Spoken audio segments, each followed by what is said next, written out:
Hi, this is Joseph of GoodMonday.com. There is nothing that really excites an employee as much as a performance appraisal, but we need to address one important myth about this appraisal process that causes a lot of unnecessary fears. Here's the fear. Most employees think, oh wow, I've only got about 2 or 3 times in a year where I could impress my boss. During this 45 minutes to 1 hour of performance appraisal, I better do my best to create a good perception of my performance, because this 2 or 3 opportunities that I have called performance appraisal is going to break or make my career. Is this the right thinking? No. Here's the reality, folks. During the performance appraisal, your boss has already made up his mind. The performance appraisal only validates what he already thinks about you. It only confirms his biasness, and it already confirms the decision that he has made about your performance even before the start of the appraisal process.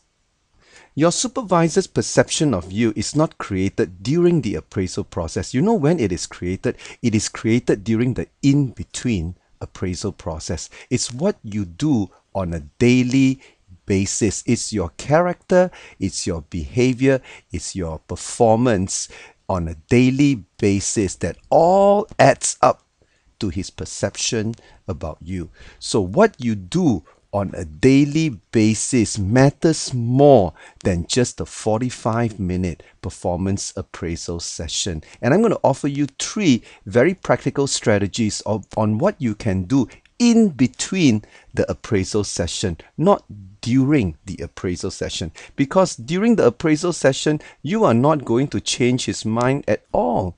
There is not enough room for you to do that. The room for you to make a good impression is in between the appraisal, not during the appraisal.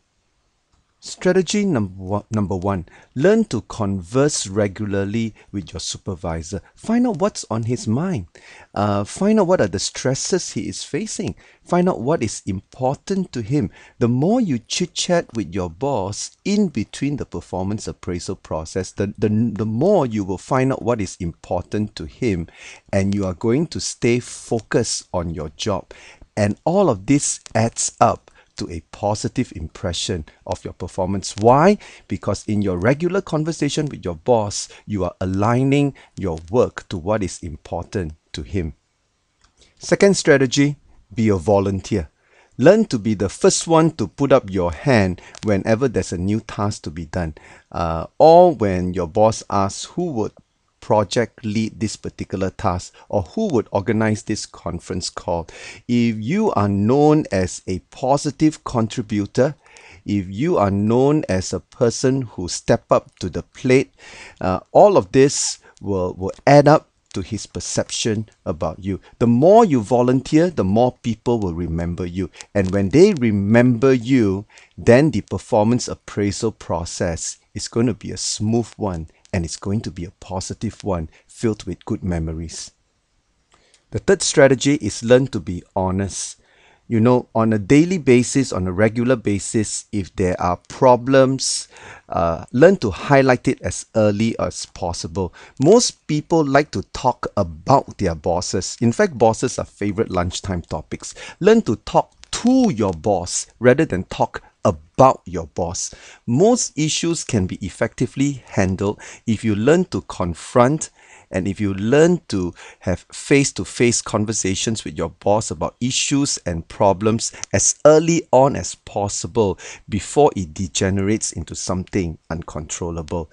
The more honest you are and upfront you are in between the performance appraisal process, the likelihood of you getting that positive impression and that positive advancement during your appraisal process, you will stand a better chance. Bosses appreciate honesty, but you need to bring it up on a regular basis. Don't just wait for the appraisal process to speak the truth and to highlight issues. Highlight it as early as possible.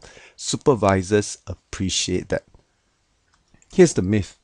I need to do my best during the performance appraisal process. Let's face it, how many times do you do the performance appraisal process? Once, twice, 3 times a year? Now, how much difference is these 3 sessions going to do for your promotional opportunity or for your advancement in the company? Hardly. It is not what you do during the performance appraisal process that makes the difference. Here's the truth. What I demonstrate on a daily basis in my character and competency adds up to a positive appraisal rating. What I do consistently and regularly all adds up. A positive appraisal rating is a accumulation of positive demonstration of character and competency rather than ad hoc events. Think about it. This is Joseph Tan here from goodmonday.com. Thanks for watching.